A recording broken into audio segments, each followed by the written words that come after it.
feel emotion, but they don't really. Skip back. It says, if the drama's bad, if the film says nothing, if the play is hollow, sting me with the theremin loudly. I think I'm responding to the play, which is only a tactile reaction to vibration. But I don't care. I just like the solid entertainment. So if you're thinking, a way of getting reaction or feeling it to anything is sort of the music sort of making them feel like they feel something, where he's sort of commenting that people don't actually feel anything anymore. They think they might, but they're just kind of hollow. That's kind of what it is. So we were talking about the theremin because it's talking with vibrations, and they used them in like sci-fi movies and shows in the 50s and 60s, so like the old Star Trek. I'm not sure anything else from that here. Actually, Star Trek, it's a synthesizer. That's imitating this. It's a synthesized voice that they use.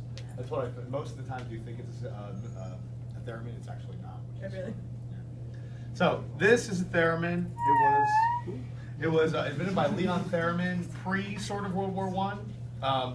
He was working on frequency oscillators for the Russian military, Russian government, I guess.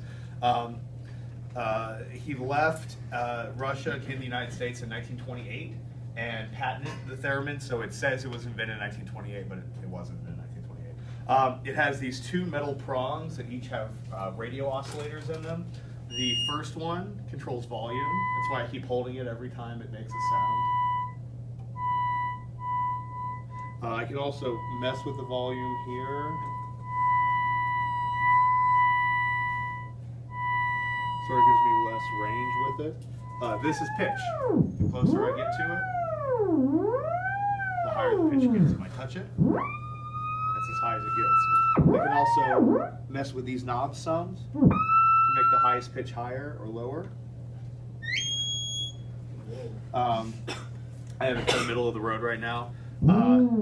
This is one of the hardest instruments to play and like make music out of. It's the only instrument that you play, well, one of the most well-known instrument, I'll go with that, that you don't actually touch to play. It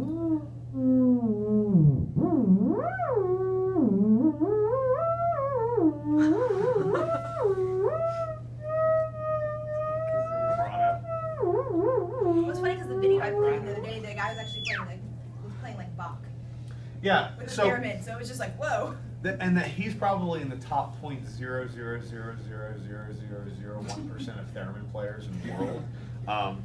The way you play it is you have to keep your hand in one position and you move your fingers. And the more you practice this, the more you're able to find different notes. So.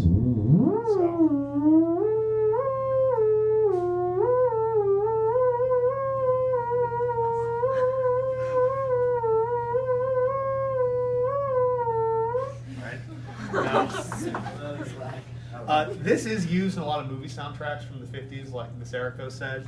A lot of times, though, it's not actually a theremin just because it's so difficult to play. It's totally lost favor in the 60s because you could just find a keyboard, press theremin or weird sound, sound on it, and then just press the buttons and it would make those notes. And then there's a little lever on the side that changes the pitch if you just want. I think our keyboard just had sci-fi as its setting. The practical application of this now is people with amputated limbs.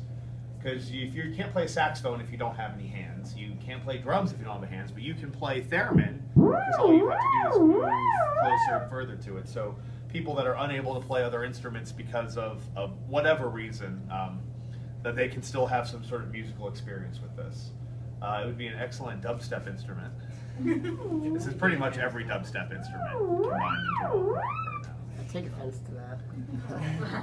Anyone have any questions? No? Thoroughly explained the theremin? That's cool. Yeah.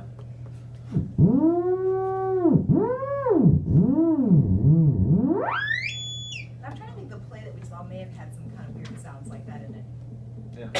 I saw a theremin recital once. It was 40 minutes of theremin playing. It was free, yes.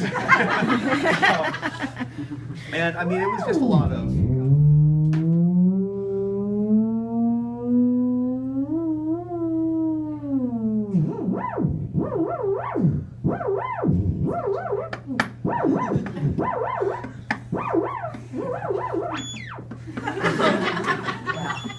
You know, so How many people left?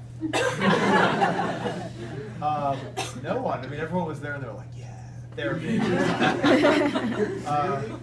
Yeah. I believe Berkeley School of Music, you can major in theremin. I think it's like you can major in anything at Berkeley School of Music. You can major in, I told you about this, you can major in turntable. But yeah, other than that, not really recognized. This is a Moog, made by Moog, M-O-O-G, ether wave theremin. The Moog ether wave theremin is the only theremin that is currently made. Moog bought the production rights from Mr. Theremin. So they sell them in kits, so you have to build your own. You get all the pieces and you put it together. It's not too difficult to put together. So you put that one together? No, this was actually purchased by Burley. Oh, okay. And they put it together for a student that had didn't have arms, I believe, and they used this as a way for them to experience music. That was years ago, and they were going to use it in a marching band performance, and then they couldn't figure out how to make it work. So I Without took making it. full fire. Yeah. Well, yeah. Just drag that along Yeah. with you. Yeah. Cool. Thank you so much. All right, thank you.